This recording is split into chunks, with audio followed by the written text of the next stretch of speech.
আব্দুর রহমান জামি রহমতুল্লাহ আলাইহি একবার সফর করছেন এক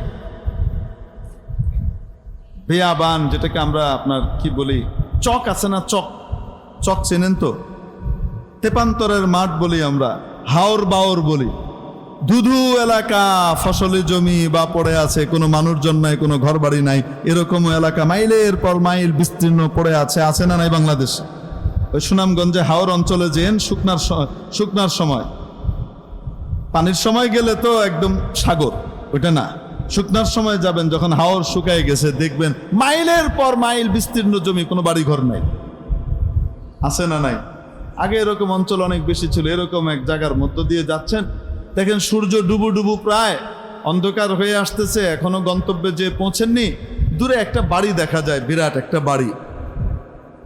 তো ওখানে যে দেখেন বিশাল এক গৃহস্থের বাড়ি, নিয়ত করেছেন আজ রাতটা এখানে আশ্রয় নিয়ে থাকি, সকালবেলায় উঠে আবার চলে যাও।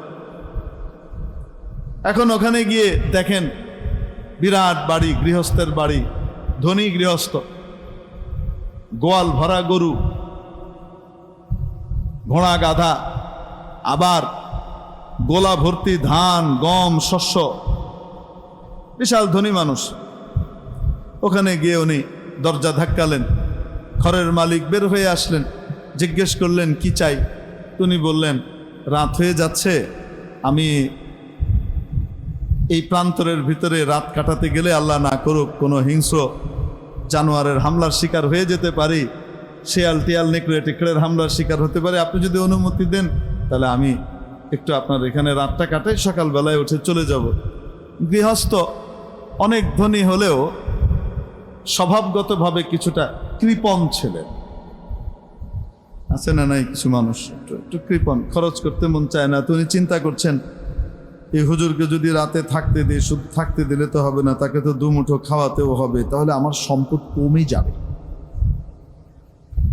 এখন মিথ্যা কথা বলতেছে, কি বলতেছে? হুজুর সরি, কিছু হবে না, আপনি যান, আল্লাহর উপরে তাওয়াক্কুল করেন। কি ওয়াজ! আল্লাহর উপরে কি করেন? তাওয়াক্কুল করেন, কিছু হবে টবে না। বাড়িতে জায়গা নাই, লোকজন ভর্তি। উনি বুঝলেন জায়গা দিবে না, আচ্ছা ঠিক আছে, কি আর করা, উনি রওনা হয়ে গেলেন। আবার আল্লাহর কি কুদরত, ওই গৃহস্থের স্ত্রী অসুস্থ ছিলেন, অসুস্থ মানে সন্তান সম্ভবা ছিলেন, প্রসূতি, এখনো সময় বাকি আছে 1-1.5 মাস। হুজুর চলে যাওয়ার কিছুক্ষণের মধ্যেই ওই প্রসূতির প্রসব বেদনা উঠল, প্রচন্ড ব্যথা। স্থানীয় যে দায়ী আছে সেই দায়ী এসেছে, এসে দেখে তারপর বলতেছে, হাজী সাহেব অবস্থা বড় ভয়ঙ্কর, বাচ্চার পা আগে বের হয়ে আসছে, মাথা বের হয় নাই। এই অবস্থায়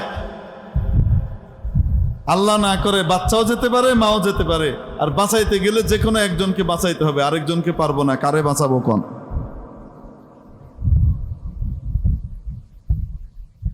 এত বছর আগে কিসের সিজার, কিসের কি, আর এরকম অবস্থা দেখা দিলে হসপিটালে নেওয়ারও অনেক সময় হয় না। এখন কি করবে? অবস্থা খারাপ।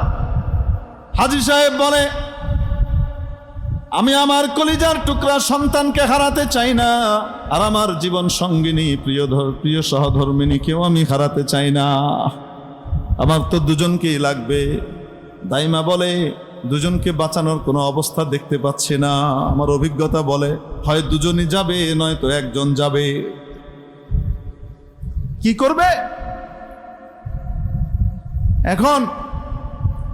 ওই যে মাওলানা চলে গেছিলেন, হঠাৎ হাজী সাহেবের মাথায় আসে, যে লোকটাকে দেখলাম, লোকটা তো দেখতে শুনতে সুন্নতের পাবন, আল্লাহওয়ালা মানুষ বলে মনে হয়, দেখি না হুজুরের কাছে কোনো তাবিজ তোমার পাওয়া যায়নি, দোয়া টোয়া পাওয়া যায়নি।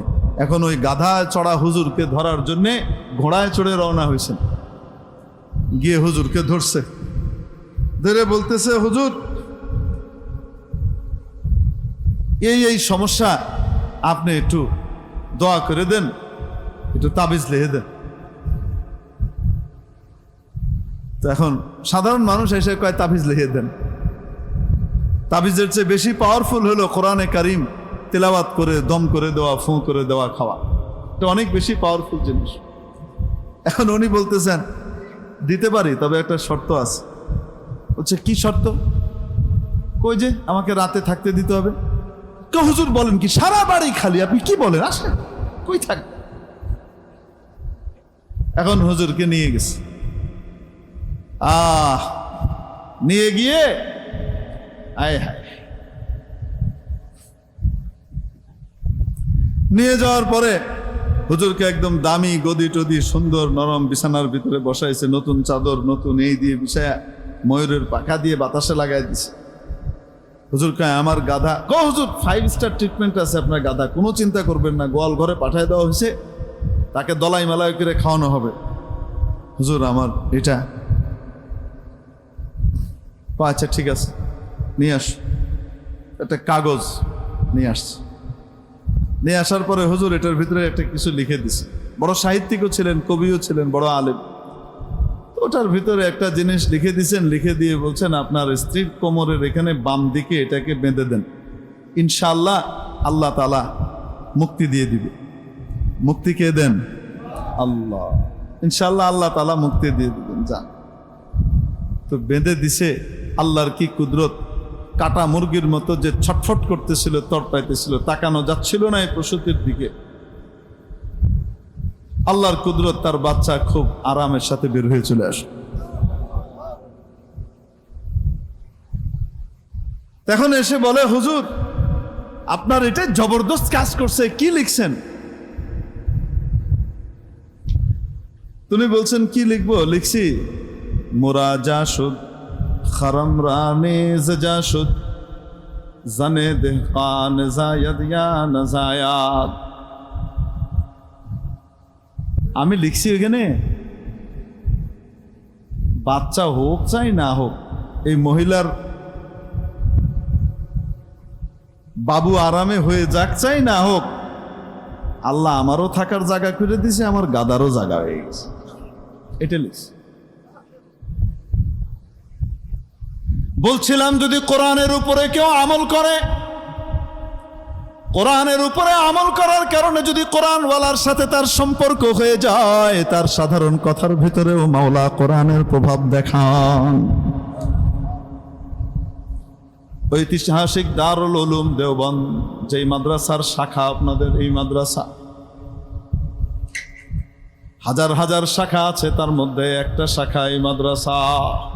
ওই দারুল উলুম দেওবন্দ মাদ্রাসার অন্যতম প্রতিষ্ঠাতা ছিলেন